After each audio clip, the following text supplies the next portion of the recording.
প্রজেক্টে উপস্থাপন করেছি তার নাম banana DNA extraction and recombinant DNA model for protein banana, অর্থাৎ প্রোটিন সমৃদ্ধ ফল উৎপাদনের জন্য একটা ডিএনএ মডেল উপস্থাপন। স্যার, আমাদের প্রজেক্টে মূল বিষয়বস্তু হচ্ছে কীভাবে কলা থেকে ডিএনএ আইসোলেশন করা যায় এবং বায়োটেকনোলজি অ্যান্ড জেনেটিক ইঞ্জিনিয়ারিং ব্যবহার করে কলার পুষ্টিগুণ, বিশেষ করে কলাকে কীভাবে প্রোটিন সমৃদ্ধ করা যায় তার একটি রিকম্বিনেন্ট ডিএনএ মডেলের ডেমো প্রদর্শন করা।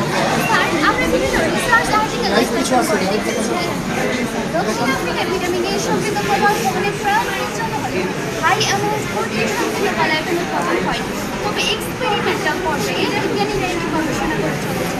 স্যার, এখন আমরা দেখব কীভাবে খুব সহজ কয়েকটি ধাপ অনুসরণ করে আমরা আপনাদেরকে প্র্যাকটিক্যালি কলা থেকে ডিএনএ বের করে দেখাতে পারি।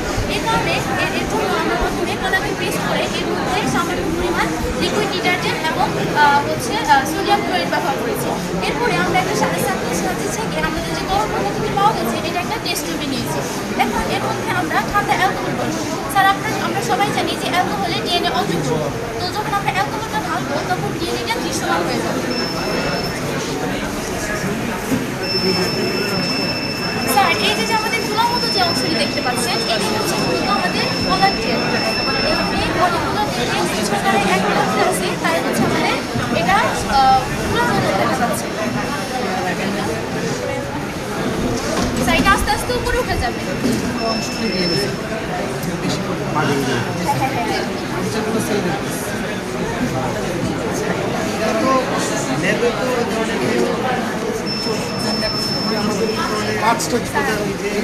এই পর্যায়ে আমরা যাচ্ছি আমাদের ইন্টেনশন ডেমো মডেল উপস্থাপন। রিকম্বিনেন্ট ডিএনএ বলতে বোঝায় ভিন্ন শ্রেণীর বৈশিষ্ট্য আমরা বেছে নিয়েছি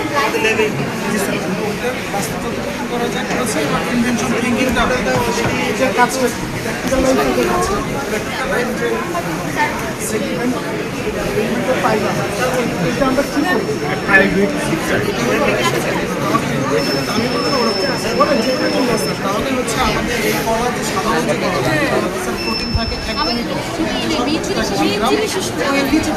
ভালো জাতের কলা তো অনেক স্যার আমাদের দেশে যেহেতু স্যার শিশুদের বৃদ্ধ সবাই এই কলাটা সাধারণভাবে নিতে পারে সহজে তাই আমরা চিন্তা করেছিলাম যে স্যার এই কলার ডিএনএটা যেটা আমরা আমাদের প্রাইমারি মডেলে আমরা এটা বের করেছি, তো এই কলার ডিএনএটাকে স্যার আমরা কী করবো এরকম স্যার এটাকে নিয়ে আমরা স্যার জেল ইলেকট্রোফোরেসিস করে ব্যান্ড করে আমরা কিন্তু কাটবো ডিস্ট্রিকশন কেটে আমরা স্যার এবার আমরা যে অংশটা যেটা বাস্তবে করা সম্ভব হয়নি উন্নত ল্যাবের দরকার সেটা ইনভেনশন থিঙ্কিং মডেলটা আপনাদের কাছে আমরা তুলে ধরেছি।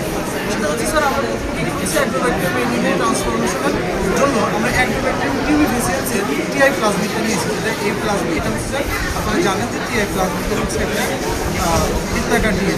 আমরা কী করেছি স্যার আমরা সর্বপ্রথম আপনারা জানেন গরুর মাংসের চাইতেও আমাদের মসুর ডালে প্রোটিনের পরিমাণ বেশি থাকে এবং সেখানে স্যার অত্যাবশ্যকীয় অ্যামাইনো অ্যাসিড লাইসিন সহ আরও অন্যান্য বৈশিষ্ট্য থাকে।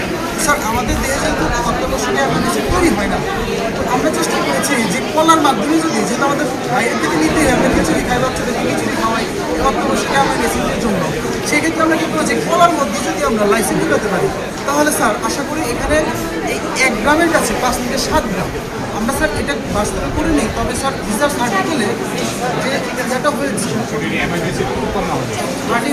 এটা আমাদের বায়োসিক টেস্টের মাধ্যমে ফিল্ড ট্রায়াল